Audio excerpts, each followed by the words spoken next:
روزوں کا مہینہ رمضان کا مہینہ ہے، جس میں قرآن اول نازل ہوا، جو لوگوں کا رہنما ہے اور جس میں ہدایت کی کھلی نشانیاں ہیں اور جو حق و باطل کو الگ الگ کرنے والا ہے۔ تو جو کوئی تم میں سے اس مہینے میں موجود ہو چاہیے کہ پورے مہینے کے روزے رکھے، اور جو بیمار ہو یا سفر میں ہو تو دوسرے دنوں میں روزے رکھ کر ان کا شمار پورا کر لے۔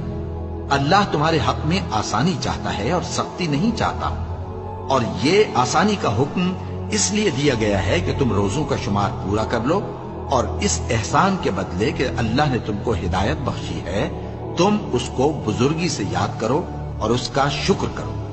اور اے پیغمبر، جب تم سے میرے بندے میرے بارے میں دریافت کریں تو انہیں معلوم ہو کہ میں تو تمہارے پاس ہی ہوں۔ جب کوئی پکارنے والا مجھے پکارتا ہے تو میں اس کی دعا قبول کرتا ہوں۔ تو ان کو چاہیے کہ میرے حکموں کو مانیں اور مجھ پر ایمان رکھیں تاکہ نیک رستہ پائیں۔